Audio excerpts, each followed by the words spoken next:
Today we're going to be talking about using the distributive property. And really, I take the book's titles so that they match up and you don't get confused.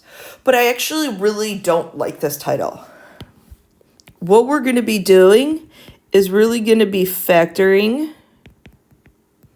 using a GCF, or the greatest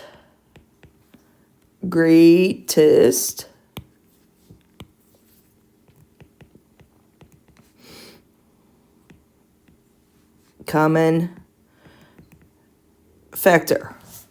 Okay?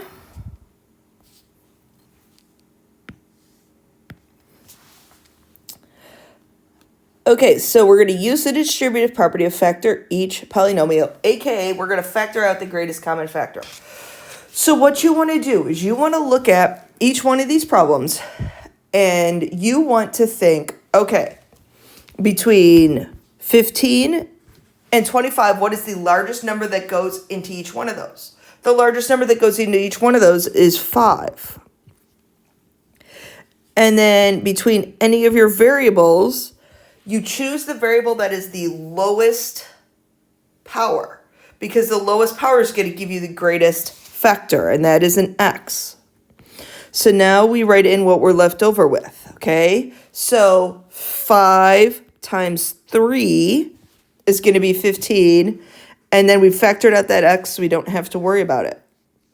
5 times 5 is 25. X times by an x is an x squared. Next example, between 8 and 40. 8 is the largest number that goes into both of them. And then now we look at our powers. Between n to the 6th and n squared, the greatest common factor is the lowest power. So we have an n squared.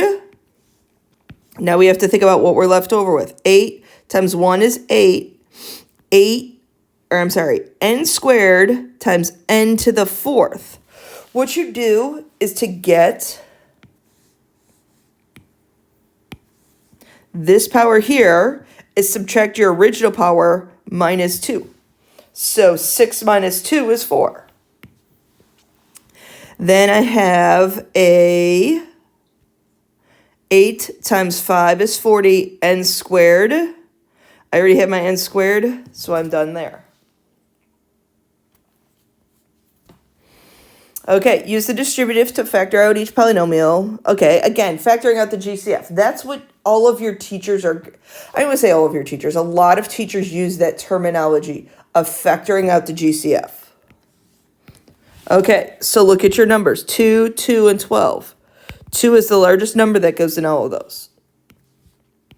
Look at your variable y. The smallest power is y to the 4th.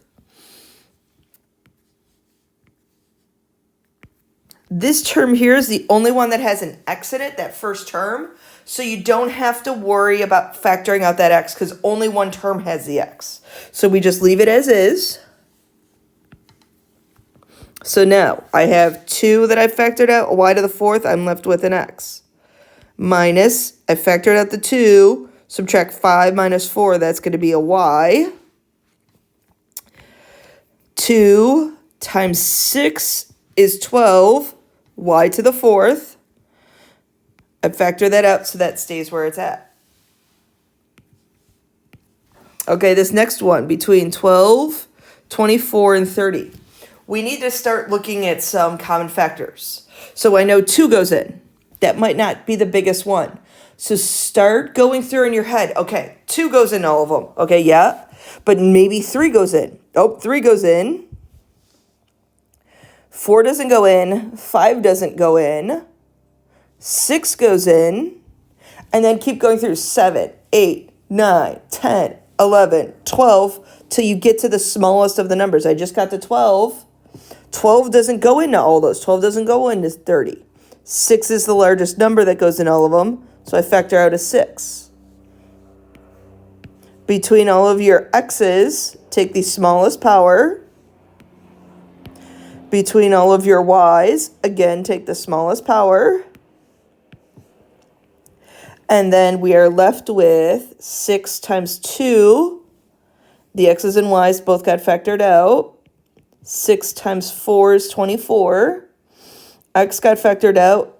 I have a y that I still need to, that's left over. Minus 5x y to the third. Now, something I forgot to highlight is you can always multiply this 2y to the fourth back through to each one of those terms, and you should get your original answer back. That's why I always like these problems, because I was able to check my answer right away, so I knew I wasn't getting it wrong. Okay, so you can always distribute that back through. So that's factoring out by a GCF. The zero product property.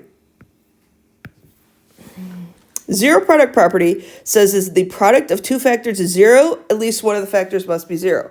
So if A times B equals 0, then A has to equal 0, or B has to equal 0. Either one of those have to be 0. So how I utilize that is you get one side to be 0, and you set each one of your factors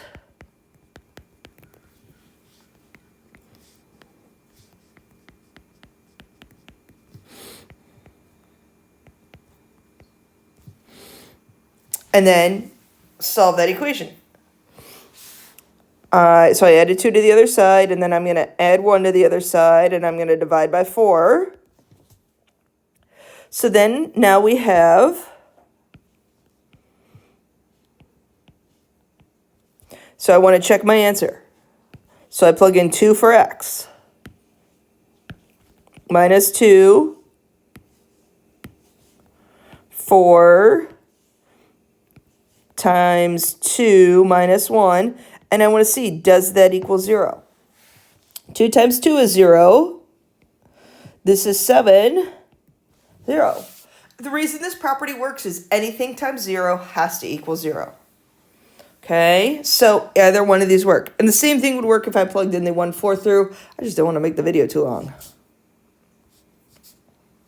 Okay, so for the zero property to work, you have to get one side to be 0. So I subtract the 12y squared over to one side. Okay, so now that I have that 12y squared over to one side, I factor out my GCF, or I factor my polynomial. Well, there's a 4 that's in each term, and there's a y that's in each term. I'm left with a 1 minus a 3y. So 4y equals 0.